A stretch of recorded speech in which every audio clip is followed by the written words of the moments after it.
Okay, so today's presenters are going to be Letitia Newman, which is me, Sean Savage, and Jeff Grainery. We are the career planners here at IowaWORKS. You will also get the chance to hear from Ashley, who completed the Registered Apprenticeship. So what is your next career path? If you come into IowaWORKS and are looking to change your career path or get training and you're not quite sure of what you want to do, we believe at IowaWORKS that you should do a self-assessment. The self-assessment could help you with knowing what career path that you want to take. And we'll go further into that later on in this presentation.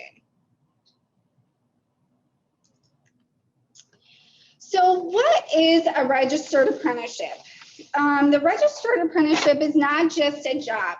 You will get certified and will be able to take this certificate anywhere you would like. So you will get on-the-job training that won't necessarily be in a college setting, but it will be with that employer or sponsor.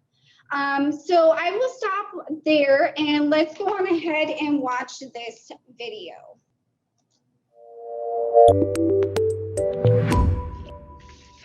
You're getting paid to go to school. You're getting paid to get a career and to learn something you can go anywhere in the country with.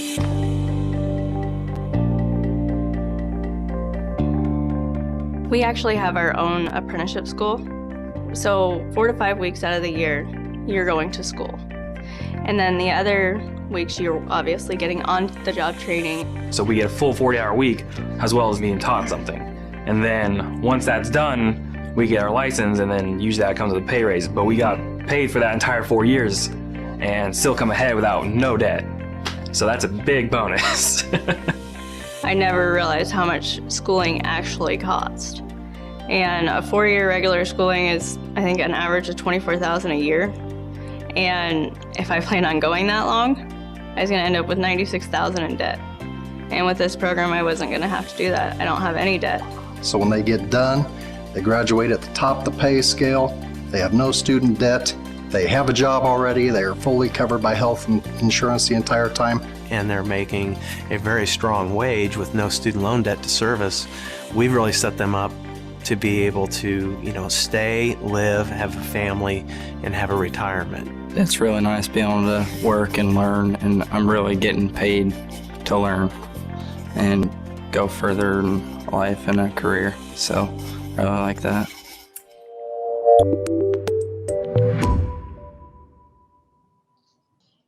Okay, so what's the history of a registered apprenticeship? This model has been around since 1937. It was part of the Fitzgerald Act. And the purpose of an RA was to get the labor market and employers, job seekers together, so create a contract that it will be safe for the apprentice to work there, also be able to have standards. And that was the Fitzgerald Act of 1937. How does a registered apprenticeship works? You are assigned, the first thing, you are assigned a mentor. That person's job is to get you through the program successfully. You will receive related instructions, technical training, or other certified training for the position you're looking for. And the first day you get a paycheck from your employer. So that's a big difference than going to college where you take out multiple loans. When your first day on the job, you work 40 hours a week, plus you'll get a paycheck after your 2 weeks. As your skills increase, so does your pay.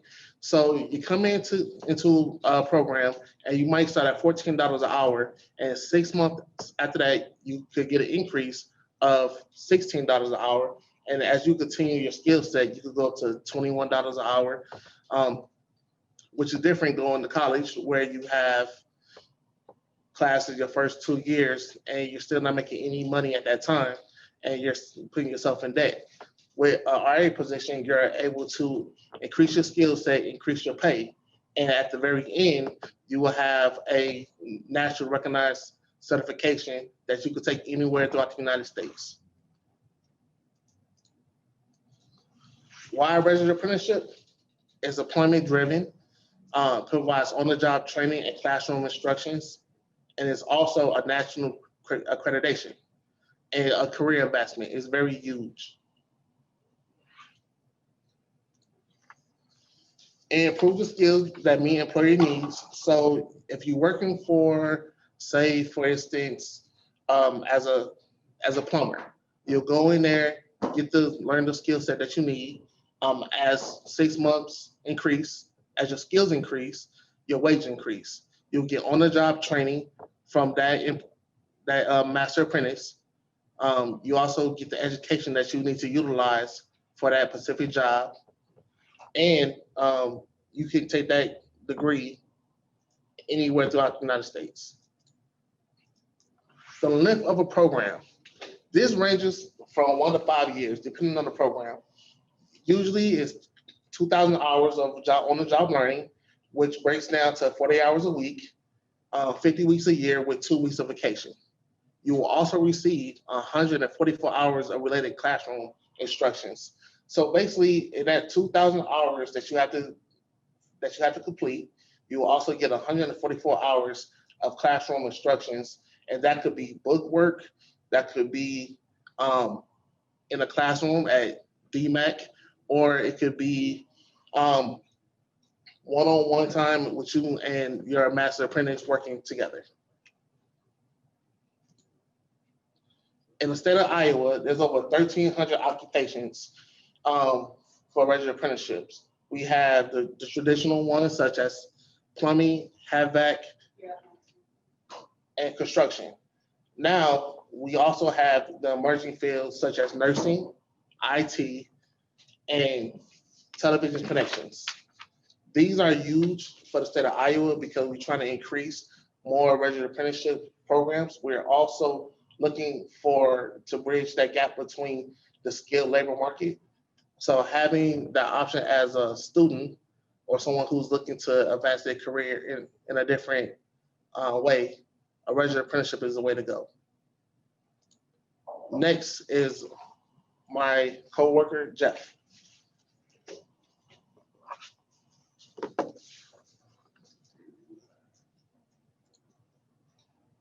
Hey, thanks, Sean.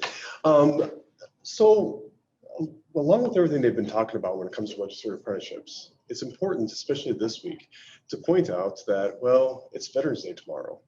And veterans get a little extra bonus when it comes to their participation in registered apprenticeships. And that is the GI Bill. The GI Bill, both the Montgomery and the post 9/11 GI Bills, can be applied to registered apprenticeship. Now, I assume that the veterans in the audience have heard about the GI Bill, but for those of you who haven't, the GI Bill is a way that veterans are able to pay for education with funds from the federal government or from this bill. And the great thing with this is that the GI Bill, since it pays for education and registered apprenticeship, as we pointed out, is a good part of it, education. The earn while you learn part, it can cover that. That said, there are a couple things that to keep in mind, and it's a little different, is that the allowance does pay for books and supplies for the registered apprenticeship for the veteran, as well as the amount that it pays can be a little bit different. The amount to the veteran is based on eligibility percentage and housing allowance rate for zip code of the employer, and the percentage of benefits decrease as the program progresses.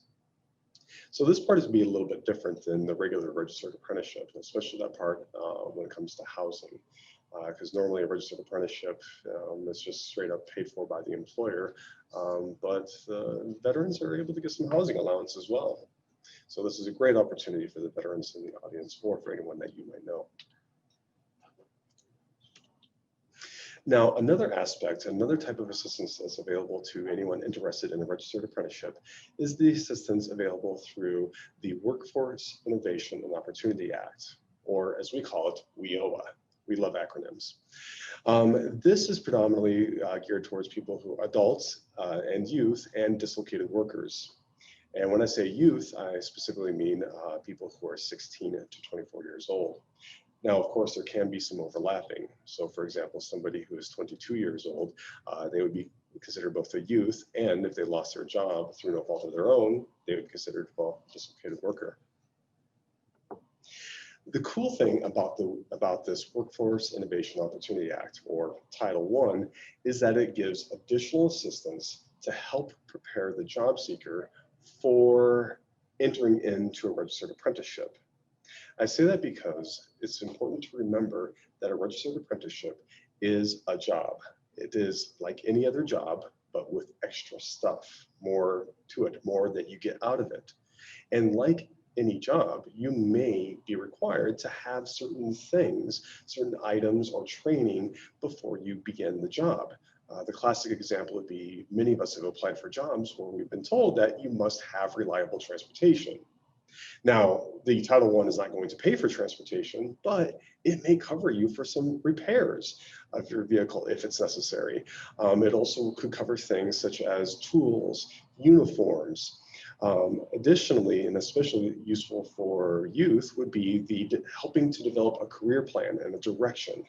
This is something that a lot of people don't have, and it could help you when it comes to trying to find out, to determine the registered apprenticeship, the profession that's right for you. And I stress that part because remember that a registered apprenticeship is not a profession in itself. You don't, nobody grows up to be a registered apprentice. It's a profession. It's multiple professions that Sean had mentioned, for example, the 1,300 that are available in Iowa, but a different way of getting there. Now, why are we talking about this?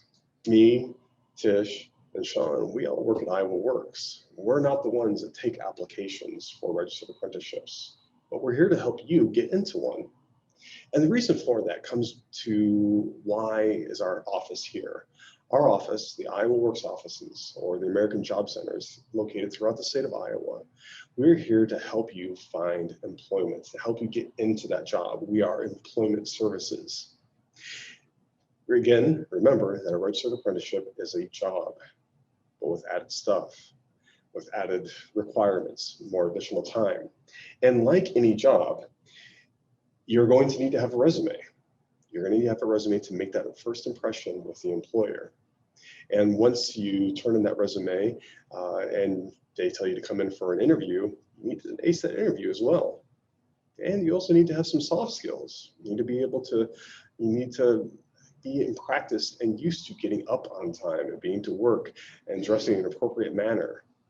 And sometimes some employers like or prefer certain assessments that need to be taken. A classic example that we do in our office on a regular basis is that of typing. Although I can't think of too many registered apprenticeships that would require that, but this is one example. And all of these things we do in our office. Right now with COVID-19, we are a little bit more limited in what we're able to do, but at the very least, we are available to offer some tips and suggestions when you come into our office to work on any of these items. During all this talk of registered apprenticeships, one of the things that we haven't mentioned is a very important website, IowaEarnAndLearn.gov. This is the primary main website that you're going to want to go to for additional information or questions about registered apprenticeship, or you can come to us too. Or more importantly, if you want to find out who's actually involved in this. We've been talking a lot about the advantages of a registered apprenticeship, how it can help you get in that career path, and how you can, well, earn while you learn, how you need to take some classes, how it's an alternative to college. But remember that it's the employers who run this. And as much as we'd like to talk about them, you need to know which employers are hiring for this. And it's useful to know for you. Or it's very useful to know the spread of professions that are available in Iowa. As Sean had mentioned, with the large number that are here, not every profession that's a registered apprenticeship is in Iowa. Shipbuilding. We don't build too many ships in Iowa. Not too many, not to the best of my knowledge. But this website is where you're going to want to go to. Moreover, and almost as importantly, if after watching this video, you think, hey, yeah, I really do want to get into a registered apprenticeship, but I have no idea where to start from, this website, IowaEarnAndLearn.gov, is the website that you're going to want to go to.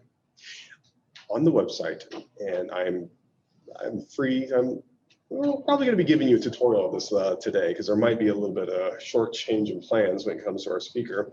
But on this website, there's a place where you can request additional information.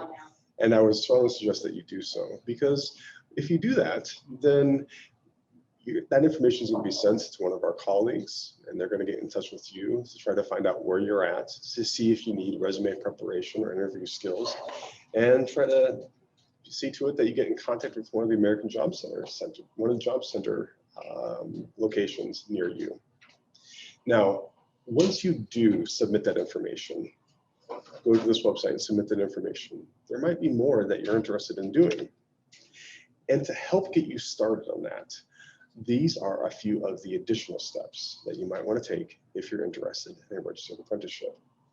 One of the main ones is to go to our main website, which is IowaWORKS.gov, and register.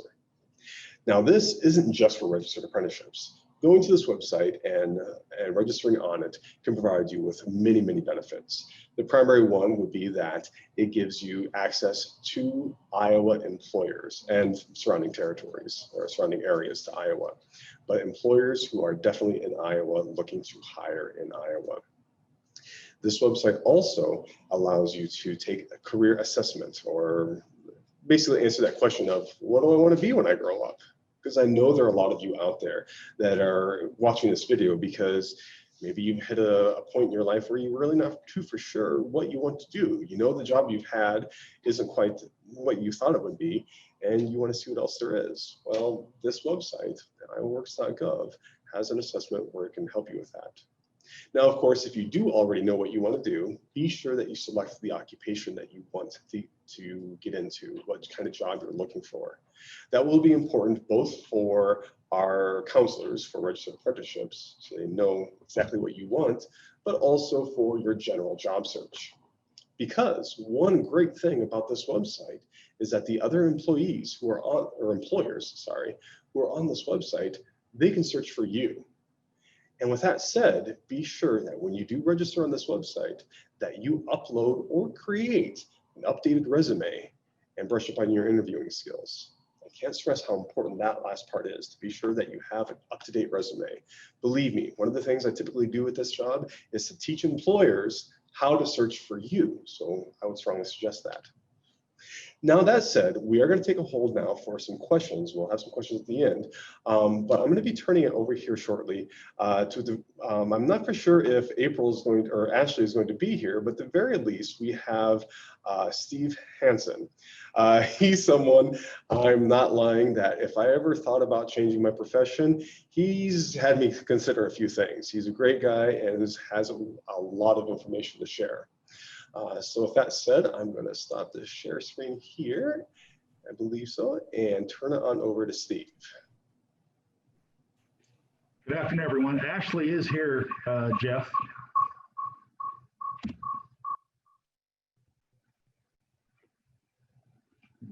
She is here. If you have any questions specifically for Ashley.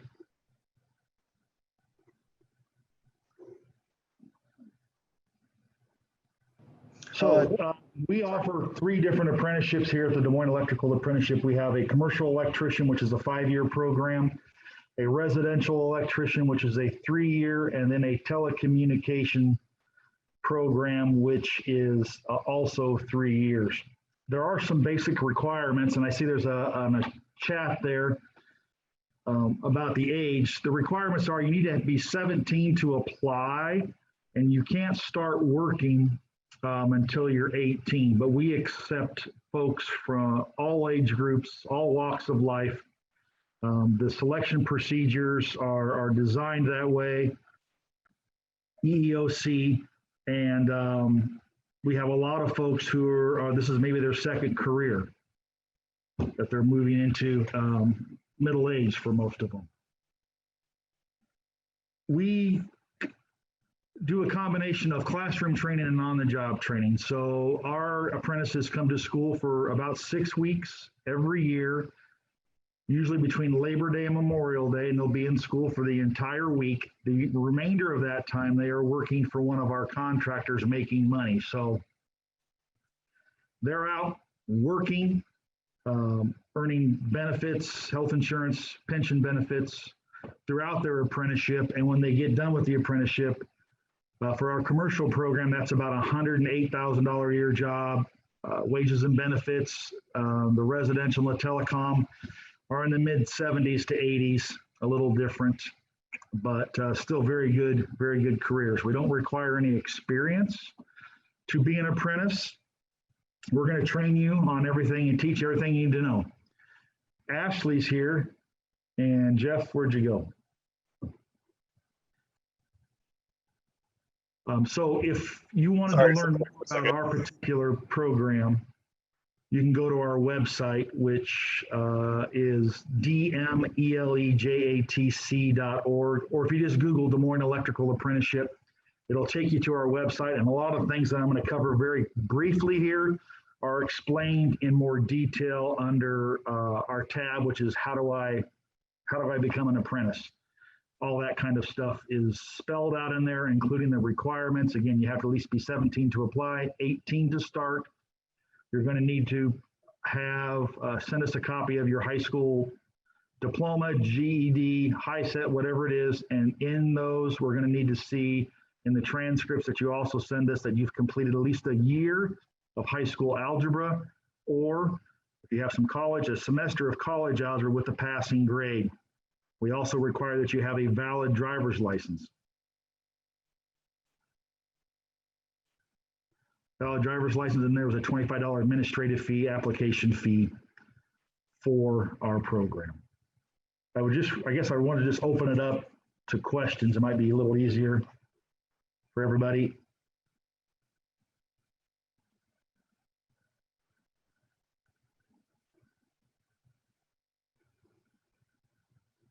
Company offering these types of positions. How do we get a job in a company such as yours that are offering these types of positions? So one of the best things, if you're interested in any sort of the construction trades or electrical trades, is we do have a list of contractors that routinely hire what we call helpers. So the helpers are not journeymen, they're not apprentices. They're exactly what it sounds like. They're out there doing some of the same tasks, but they're helping. It is a good opportunity for you to see if construction in general, and specifically electrical construction, is something you enjoy. Once you do that for a couple months, couple weeks, whatever it is, you really love it, then apply for the apprenticeship and try to take it to the next step. But there are jobs, there's a lot of work in central Iowa right now in the electrical construction at these data centers. Currently, in addition to we have about 368 apprentices in our program. There's another 30 to 40 apprentices that are from other Minnesota, Eastern Iowa, Kansas that are also working here because their areas are slow. So we're able to put those folks to work so they can continue their on-the-job training. So as for, a question about an hourly wage. So they start anywhere between, depending on what program it is, $14 to $15 an hour as a helper. Within about 90 days, even as a helper, you're going to get full health insurance benefits, the same that I have or any of the journeymen or the apprentices have. They're really good health insurance benefits. Once you get into the apprenticeship program, you are going to get raises, and those raises are either on OJT hours or a combination of on-the-job training hours and completion of school. So within that first year as a commercial apprentice, you'll go from, I think it's $14.88 an hour right now. You'll be making almost 20 bucks an hour at the end of that first year. And by the time you're a fifth year, that's around $28, $29 an hour. The helper position, you would actually go like you would normally do, apply to a contractor. You go down there and tell me you want to work as a helper. You're going to go out on the job site, and again, you're the helper, but they're going to have you doing some basic material moving. They may have you help install some lighting fixtures, run some conduits. You could be doing the same types of tasks that the apprentices are currently doing on the job site. It is a great opportunity to figure out if you like this.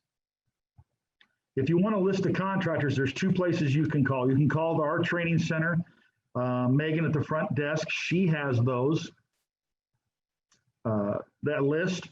Or you can call down to the Union Hall, IBW 347, and they have a list of contractors. They really have their kind of finger on the pulse of which of those contractors are hiring, because they also supply those contractors journeymen. So they have a really good idea of who to go to. So you can kind of target those contractors that you want to get a job with.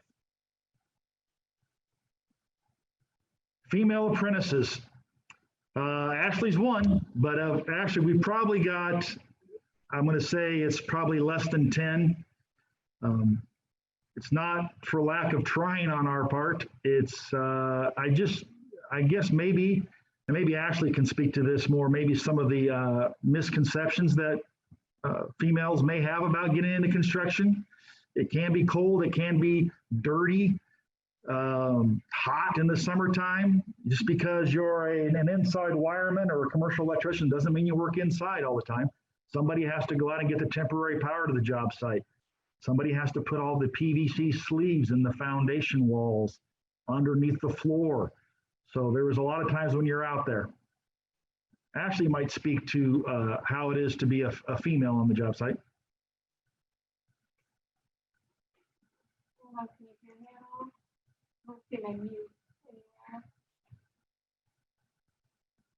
Bonnie, have you shared so Ashley can speak?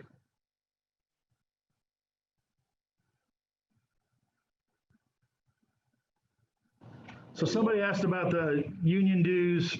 So you can join the union as a helper. It's not a requirement, but I would encourage you to do, because some of your pension benefits start as soon as you join the union.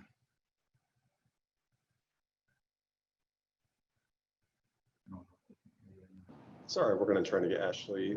Which is Ashley's last name?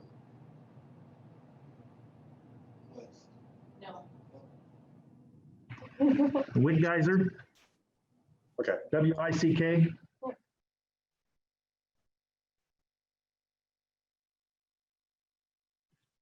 She is promoted to a panelist and she should be able to speak now. Thank you.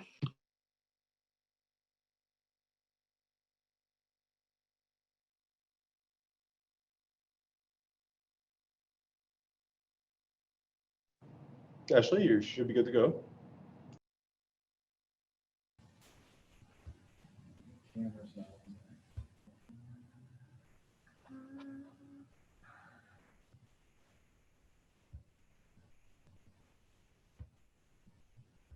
There we go.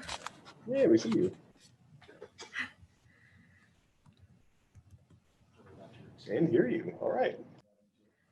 Okay. Hi. Okay. So about being a female apprentice, I would say overall, it's really not that different than any other profession. There are a lot less women on the job sites, but I would say in my experience that no one has really treated me overly differently than they would treat any other apprentice. I think sometimes people overcompensate with how helpful they try to be. But other than that, I really haven't run into any problems. It is definitely hard work and it is outside a lot of the time. So there's a lot of mud, a lot of rain, a lot of dirt, snow. But as long as that's something that doesn't necessarily bother you or something that you feel that you could work with, it's absolutely worth it. But I would say that it's not scary or anything. When I first joined, I was worried that it was going to be more intimidating than it ended up being.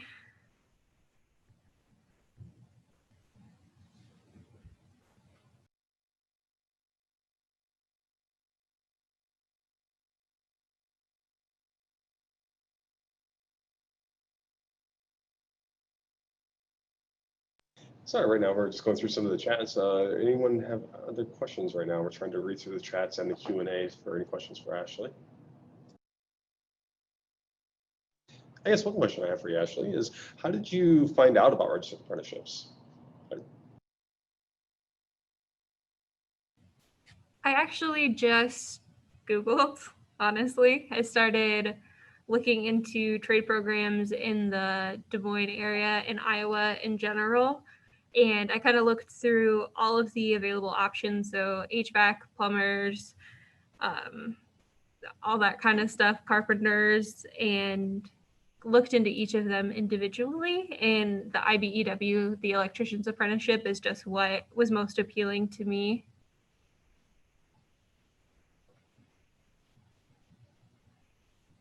So then one of the things I noticed in your bio that you had sent to us, and correct me if I'm wrong, so you were using this as a nice change in profession, that you were not unhappy with what you're doing and you Googled things and you found what you think you wanted to do. Yes, absolutely. I definitely had no construction or real professional electrical experience before coming into this, which I was worried about in the beginning, but they do such a thorough and effective job of teaching and going over everything that you need to learn that I haven't had any problems, even not having any experience coming in. And how's the schooling go? Because it's my understanding that we have you on a very limited time right now because of some classes you need to take. What are your experiences with the class aspect? So we go to class 6 weeks out of the year for a week at a time. And before we get to class, we have homework that we do over the coursework that we'll be doing during the week. And then we will test during the week, which is why it's best to be in class if possible, just because that's when we're going over all of the information for our tests. But I would say it's not honestly that different from traditional schooling for the week that we're here. We're here, we study, we have homework, we take our tests, we still have to pass our tests. So in that way, it's very similar. And what about the mentoring aspect? Is there anyone in particular that you turn to for answers or shows you how to do things in person or a group of people? For classroom work or on the job? On the job. Yes, absolutely. Especially when you're first starting out, you'll work probably pretty exclusively with some journeyman. It might not always be the same journeyman, but you'll be with an experienced person. So someone who's completed the schooling and has their license and has done all of that. And usually the journeymen I've worked with have been in the trades for a long time, 10 years to 30 years. So they're really knowledgeable and they'll work directly with you and show you step by step what they're doing, why they're doing, how they're doing it. And then they will have you replicate that. So they'll ask you to say it's like wiring an outlet. They'll do it, they'll show you, and then they'll pass it on to you and say, here, it's your turn. And then they'll watch you do it, make sure you're doing it correctly. So you'll always have someone close to you who can be there for questions or if you're unsure and to help guide you through that. So you felt like somebody had your back the entire time and be sure that you're doing things correctly and safely. Yeah, definitely.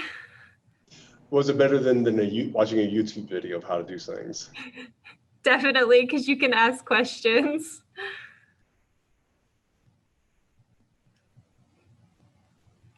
So I'm looking to see if there's any other questions that we have in the field right now or in the question and answer.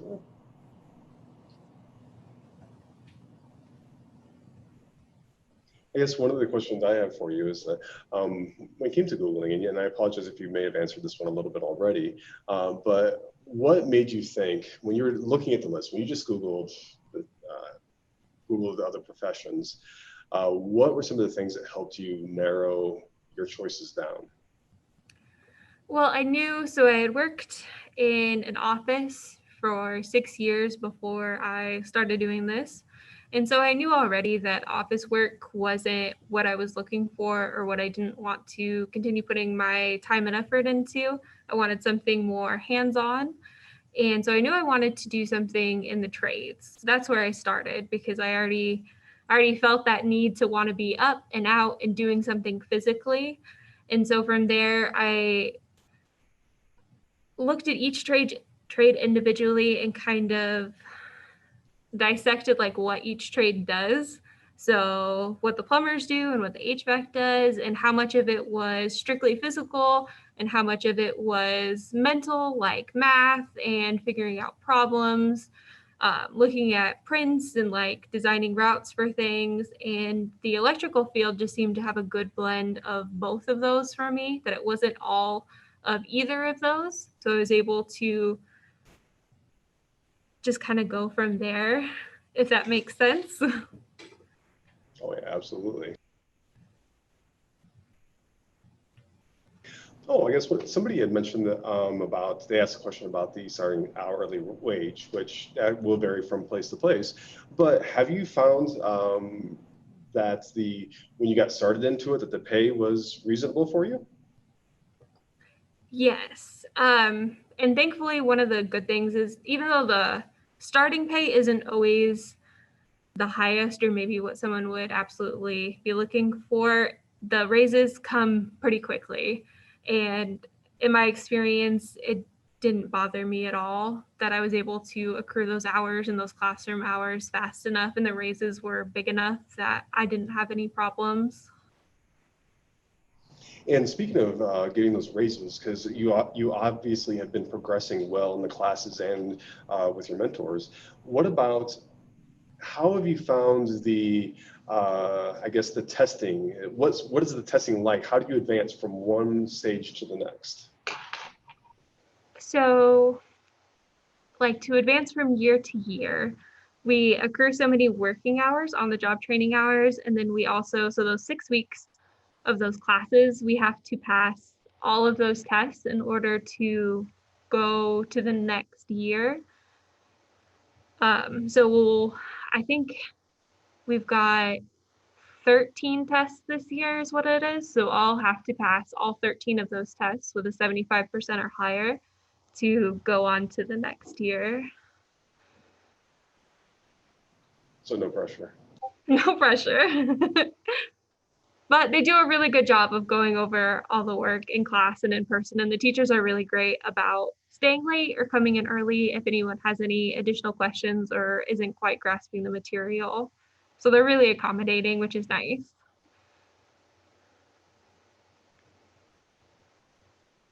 I do apologize for the silence. Looking to see if there's any other questions anywhere that might be.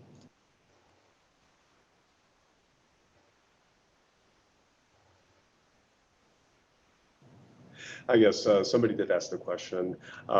Since I asked about was the starting pay reasonable and so forth, there was a question of, is it enough to support life in Iowa?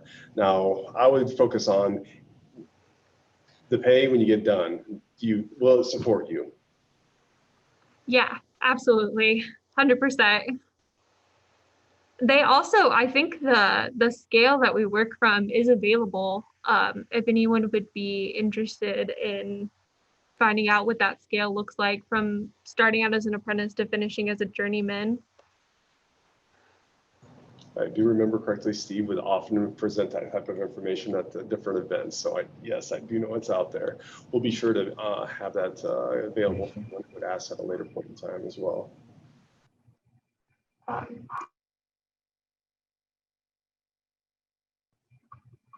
So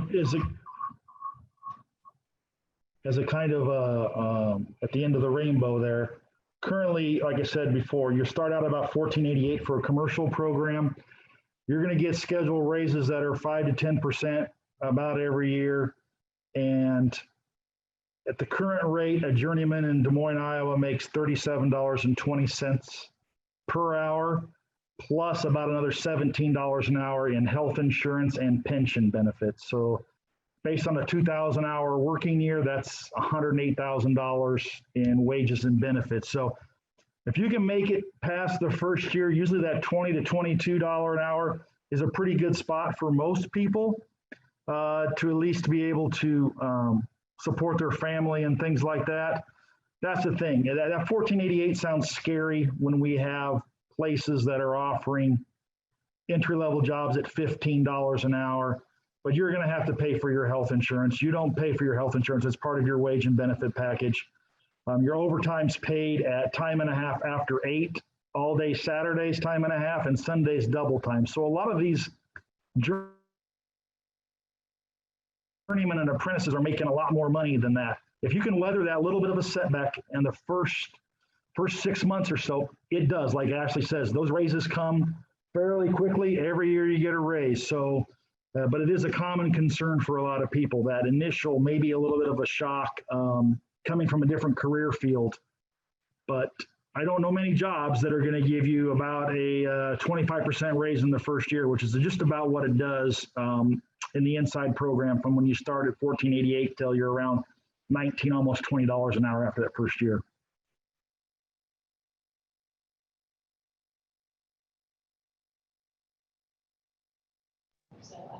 I think, let's see here. I think we've gotten to the end of any sort of questions. I do want to, let me get the video up and going here so you can see my face again. I do want to say once again, I want to thank, unless there are any other questions, if this, I guess this will be your time, so I think we've already taken up Ashley and Steve's time pretty well. Let me see here. Oh, one person asked a question, and I'm gonna change the question a little bit. Somebody asked that given everything related to COVID right now, what is the sick time off like? Or to change it around a little bit, how have you, I should say, have you changed your training and work procedures because of COVID?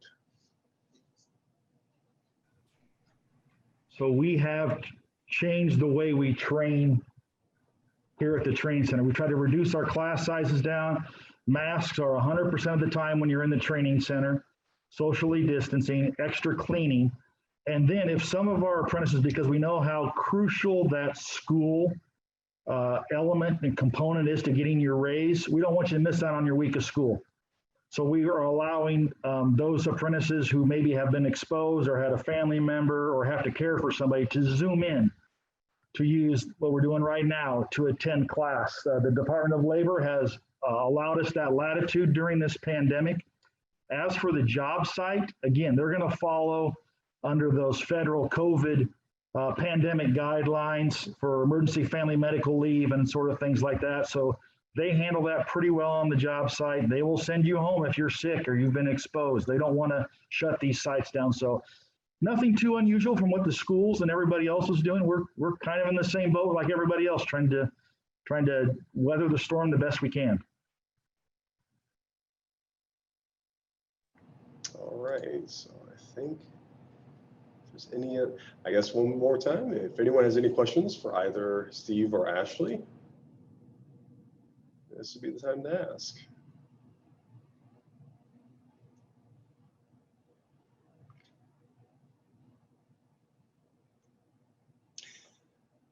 A common question that's come up quite a bit, and just to be sure, we talked about the how old you have to be to get started.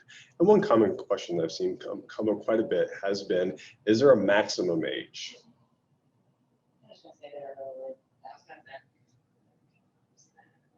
That would be a hard no. The only thing I can say, it's, it depends on the person, right? There's some really fit older people, and there's some really unfit 20-year-old people, right? And you got to look at it this way. It's a 5-year program. We have people that are in here as a first-year apprentice that are in their late 40s, early 50s. Okay. So you're going to get paid by, your job assignments are going to be basically on what your pay scale is.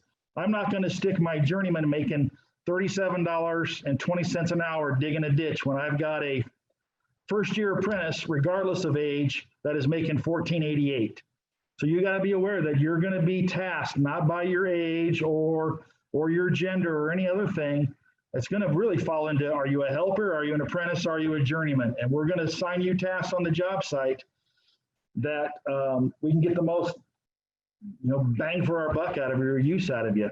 it's a little different when you're an apprentice, and they're going to try to do things that are on your level. At the last meeting I had, we talked about there are certain expectations as you move through the apprenticeship. As a journeyman, as a foreman, I would know that I should be able to do a third-year apprentice, should be able to bend conduit with little or no supervision because they've had a couple years to do it. First year, not so much. So I'm going to put those people with the less skill set doing those more repetitive tasks because you're ultimately out there to make money for the contractor. Okay, you're to do a good installation for the customer. If you can bring that job in under budget, under time, the customer's happy, the contractor's happy. So you're going to kind of get put into those little pockets of work, whatever there is. And maybe there's a day when all we have to do is dig. Guess what? As a journeyman, I was outside digging right alongside a first-year apprentice. I was the foreman, making more than the journeyman rate, but the work needed to be done. So it is construction. So again, no max age, but you've got to look at yourself. Do you want to do that? It is physical work. Okay, it is physical work. And along with that, I do want to point out for anyone, for the audience, is that along with the max age, that goes the same for any of the other professions. A lot of people in the chats have asked about IT work or nursing and so forth. And just remember that a registered apprenticeship is just a training to get you to that job. So if you feel that you're not capable of, if you question whether or not you'd be capable of doing that job, well, registered apprenticeship isn't, it's the training to get there. It's not necessarily a way of getting you around it or getting around to get to that profession. I'm going to see if there's anything else. I don't see. Oh yeah, somebody else did ask, and you might have already answered this, and I do apologize, but along with the accommodations that you've had to make both at the work site and in your for the schooling, has COVID-19 made the schooling aspect a little bit longer? COVID-19 last spring, it did, because we had to shut down for a 6-week period. When the governors put it down to 10 people or more, most of our classes were 15 to 16 people. We had to like every other place, figure out a new plan. So that did extend the school year. With all those things that we have in place now, when you talk about the courses being longer, it doesn't mean we're still going to teach you for this six weeks, but we hope not to extend the school year, which delays your raise into June this year. Of course, the governor had a big announcement today, and it sounds like we can still do what we're doing. She didn't put any super restrictive requirements on it, but we're always reevaluating that every day. We want to keep everybody safe. And I've always told my apprentices, if my instructors get sick, you may have had COVID, you may be in that group that doesn't get sick, is asymptomatic, not my instructors. If one of those guys gets sick and has to be down for a couple of weeks, it's going to delay the school, and the school year is going to go longer. Somebody else had asked a question, and you may not be able to answer this one, but would you summarize the way that you gain experience through registered apprenticeship? Would it be similar to that of, let's say, the military, where you advance in a rank? Thank you for your service, Paul. I'm assuming you're Air Force, maybe, perhaps. I'm Air Force veteran myself. It is kind of. I remember when I was going to the Air Force, you had an apprentice and you went to your 3 level, your 5 level, your 7 level. It is. You're going to start out as a first-year apprentice. We just call them apprentices, and then you can actually be a journeyman. There's actually a master electrician licensing requirement or classification through the state of Iowa. So yeah, and then the foreman, general foreman, we do have those, although they don't really, there's obviously no rank on your work shirt, but there's usually a pay increase with those and extra responsibility. And as you advance up through this from a journeyman and you move your career and you've done it for so many years, you become the foreman. Going back to my statement about the old guys, I'm an old guy. I don't want to dig out in the dirt. But as you learn more, you're more valuable to them to run a group of people. So you assume more of a leadership role, similar to what you do as the ranking in the military. Okay, so it does kind of lines up very well with that. And along with that, I briefly had touched on being able to use the GI Bill during registered apprenticeship. Have you yourself and your business have any experience with that? Yes, my assistant director takes care of that. You can use your GI Bill benefits to pay for books, supplement wages.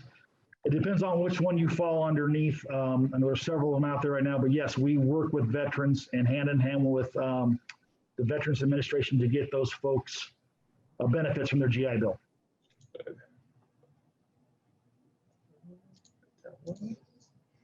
Yes, we're getting closer to the end, and I think we might have kept you guys here a little too long, or longer than you planned on it.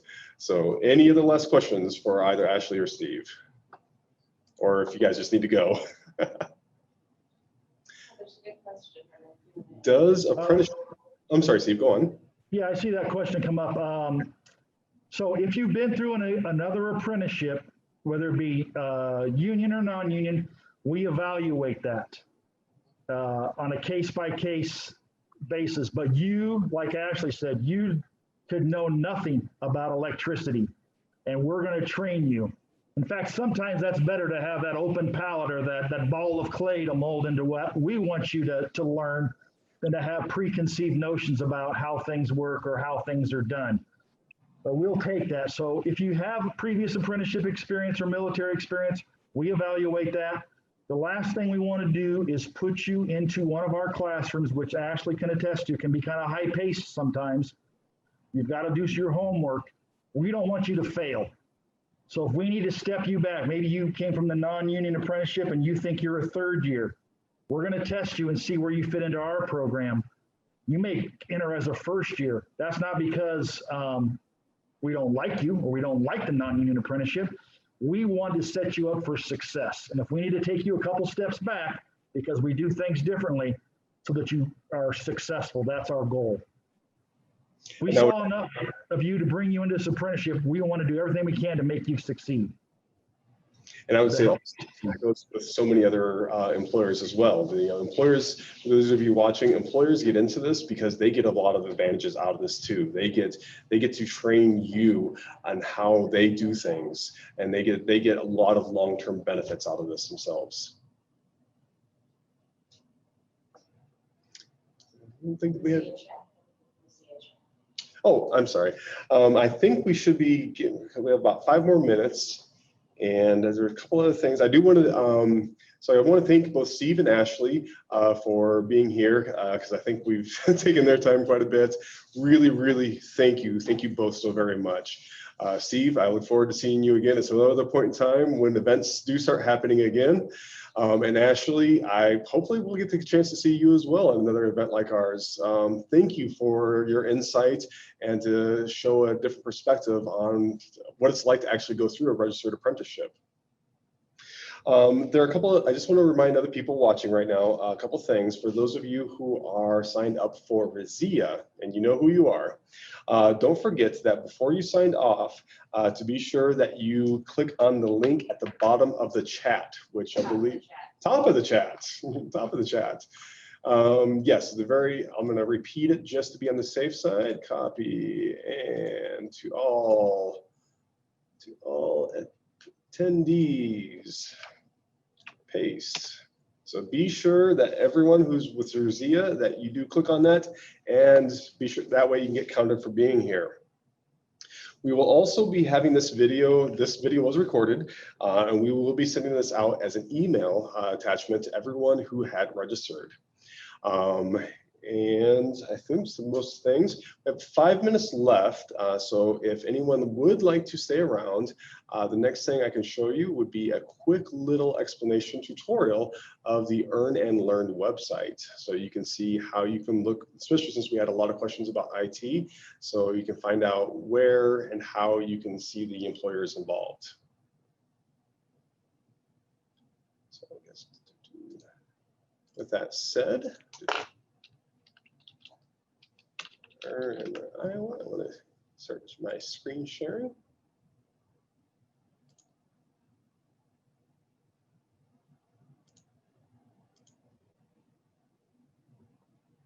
Okay.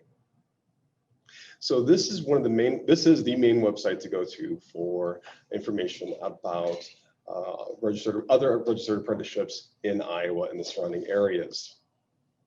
If any of you watching right now are interested, Again, IowaEarnAndLearn.gov, and scroll down a little bit. And this part right here is the main section. Contact your local Iowa Works Center by submitting a form. And with everything going on right now, the internet's a little on the slow side.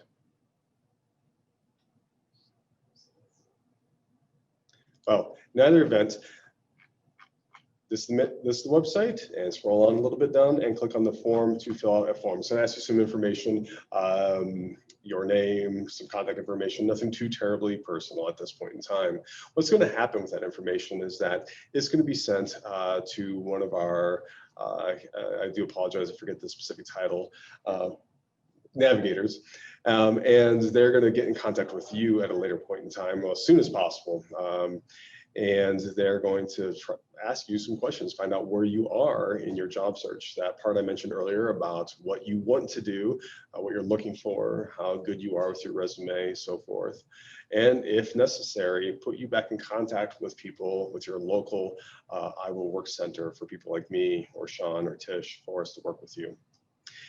If you would like to see what registered apprenticeships are out there for you, you want to click on your future apprentices. And we have other videos for you to watch. You've seen one, but there are a few other videos for you to watch. And then industries. You can do a search for all sponsors or individual categories. I'll just show you what the sponsors look like real fast. Here you have the categories, the professions that are out there. I'm not going to go into too much detail because we only have a couple minutes left. But as you can see here, lots of professions to get into. You click on one of the professions, put in your proximity, your zip code and so forth, and do a search and see what you can find. And that's just to give you an idea of what's out there and available. You could always contact some of those companies directly, but the most efficient thing to do would be to contact us through that form that I previously mentioned. So that is a quick little tutorial of the Earn and Learn website. Also, another website that you would be interested in going to would be the IowaWORKS.gov website that I mentioned. This website, if you haven't gone to already, this would be where you want to go to in order to set up a registration to do a job search, just in general, but also for registered apprenticeships. And we're gonna want you to have a registration on this when you get involved with us. So with that said, it is 12:59. Resia people, remember to sign in. And I think we have all of our questions answered. So I will leave it to go with 1 minute to spare. So thank you everyone for your participation. And again, you will see an email about this here once it's all ready, once the recording is ready. So thank you very much.